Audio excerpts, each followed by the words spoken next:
وایس احمد برمک وزیر دولت در امور رسیدگی به حوادث اینجا با من است. خیلی خوش آمدین آقای برمک.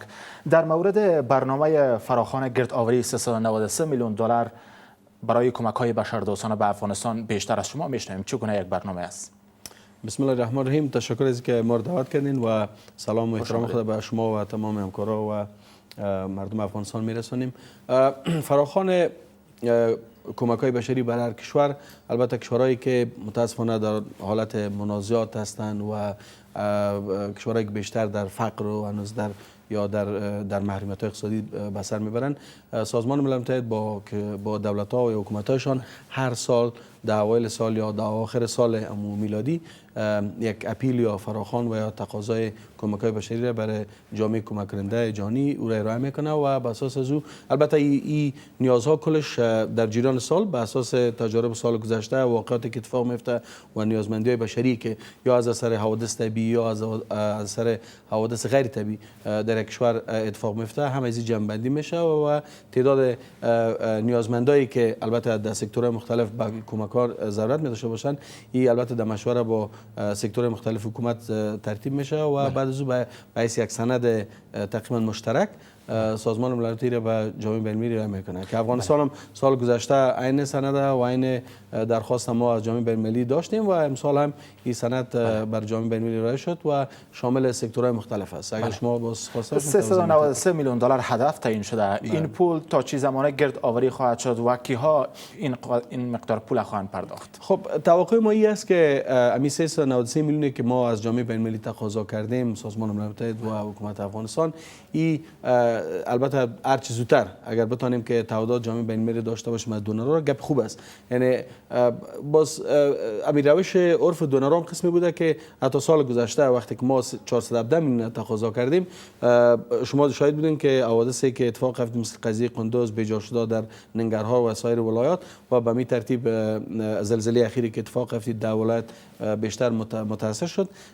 جامعه بین‌المللی باز دو تا موقع هم در امو زمانی که می حوادث اتفاق افتاد تقریبا امو در فراخوان سال گذشته تا 52% چی شده بود، تمویل شده بود. اما وقتی که واقعات سطحش بلند رفت و عمقش بعد از او عاجل کرده، اونا تعداد خود بالا بردن که از 417 ما تقریبا گفتم میتونیم تا آخر سال 424 میلیون دلار جامعه بین‌المللی در اختیار البته سازمان ملل متحد و از طریق سازمان ملل متحد با و شرکای همکار ما که در خصوصا در بخش کمک رسانی اینا همراه ما همکار هستند، تقریبا تعدادشون به 200 مؤسسه در سرتاسر افغانستان میرسه، چه مؤسسات بین‌المللی چه مؤسسات داخلی خود ما شما هستند. این کمک‌ها باز به آسیب دیده‌ها و متضررین حوادث برشان رسیده. و مشخصاً در کجا این پول‌ها را شما هزینه میکنین و کیها بهره مند خواهند شد از این پول‌ها؟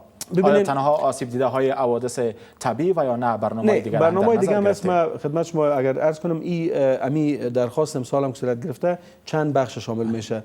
مسئله سرپناه هست برای بیجا شده، مسئله سرپناه برای کسایی که اثر حوادث طبیعی متاثر میشن و در این زمان مواد غیر غذایی. تقریبا بر از امی درخواست که شده 53 بیشتر از 53 میلیون دلار در نظر گرفته شده. مثلا بخش مسئولیت غذایی که یک بخش بسیار مهم است برای افغانستان، چون اکثر ولایات ما شما هنوز هم از مسئولیت غذایی رنج میبرن، مردم در اونجا در محرومیت هستن. برای از مثلا 110 میلیون دلار اختصاص داشته. به همین ترتیب به سکتور صحت، اکثر امروز مردم افغانستان در دهات در روستا هستند که خدمات صحی معیاری برشان نمیرسه، ولی از طریق انجیوها و همین مؤسسات خیریه است که اینا در قریه ها اونجا فعالیت میکنن، برشان خدمات صحی تا بسیار ابتدایی برشان میرسه. به همین شکل در بخش تغذیه اطفال که به سوی تغذیه مصاب هستند که این در سرتاسر افغانستان این یک بخش برنامه دیگه است. مسئله پروتکشن است که خصوصا مردم بیجا شده ما شما و یا مردم مهاجرینی که عودت میکنن از کشورهای همسایه اینا به داخل افغانستان میخواد. طبعا این خواستان حکومت افغانستان معمولا همیشه بیرون است که بتونن مدیریت کنن، رسیدگی کنن. مؤسسات همکار و مؤسسات خیریه است که بازینه به کمکشان میرسه. و همین ترتیب در بخش افضل صحه و خدمات افضل و آب آشامیدنی صحی است که در صورت که حوادث اتفاق میفته آنچه که حکومت افغانستان از این کدام باشه در بودجه انکشافیش که باید برش برسه، اگر در صورتی که ما با کمبود هزینه و بودجه مواجه میشیم، همین پولی است که تقریبا فکر کنین تقریبا 20 میلیون دلار در نظر گرفته و در صورت این پول پرداختنش شما نمیتونین به این مشکلات خب احتمالی رسیدگی کنید. طبعا این درکی است که هم جامعه بین المللی داره و هم این درک خود ما شما داریم که افغانستان هنوز متاسفانه یکی از اون کشورهای آسیب پذیر است که هم از بود منازعات و هم از بود حوادث طبیعی، چون افغانستان تقریبا از جمله چهارمین کشور دنیاست که در بود حوادث طبیعی، یعنی چهارمین کشور است که در معرض متاسفانه خطرات مختلف طبیعی قرار داره و با همین درکی که جامعه بین المللی و خصوصا کشورهای کمک کننده داره، وقتی که اپیل از جانب سازمان ملل متحد و حکومت افغانستان به اونا پیشکش میشه، اونا همین وضعیت درک میکنن که باید بر افغانستان کمک کنن.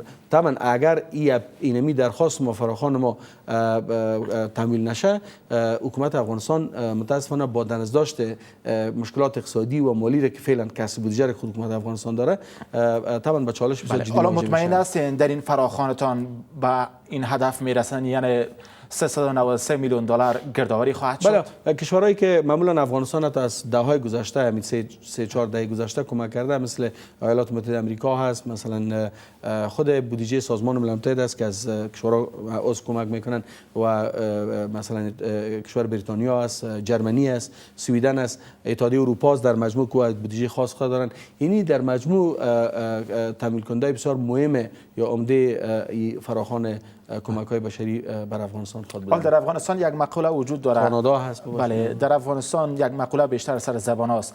هر جا پول بیشتر باشه همونجا فساد زیاد است، فسادکاران بیشتر میخوان همونجا جمع شوند تا این پولها را اختلاس و فساد کنند.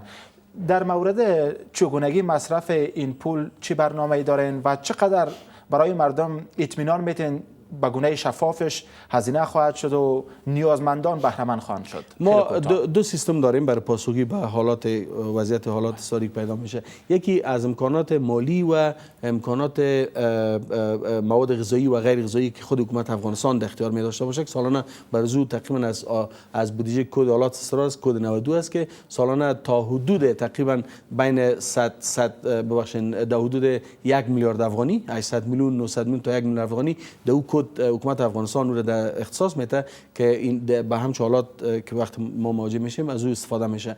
و یکی اینمی 393 میلیون دلار است و این از طریق سازمان ملل متحد میه و سازمان ملل متحد سیستم نظارتی خود داره و مؤسساتی هم که از این پول باز به خاطر رسیدگی به نیازمندی های مردم افغانستان استفاده میکنن. طبعا سیستم نظارتی هم از جانب حکومت افغانستان است، هم مشترک، هم از جانب جامعه بین المللی است که هر دو مشترک باز مصرف پذیره و نحوه توزیع کمک‌ها را برای آسیب دیده راه برای فساد اختلاس وجود نداره. ببینید در حالات اضطراری که پیدا میشه در کشور اتفاق میفته، هیچ امکان نداره که زایاد 1% زایاد وجود نداشته باشه. مثلا بعضی اوقات از مواد کمکی که باید به مستحقین برسه از طریق مکانیزم‌های ساخته شده و ایجاد شده، بعضی اوقات هست و خصوصا در کشور مثل افغانستان که مثل قضیه نورستان برای شما بگم، مثلا در نورستان و یک ولایت در اونجا مؤسسات تعدادشون حضورشون کم است و دسترسی حکومت مثلا به بعضی ولسوالی‌ها بسیار اصلا محدود است، هم از نقطه نظر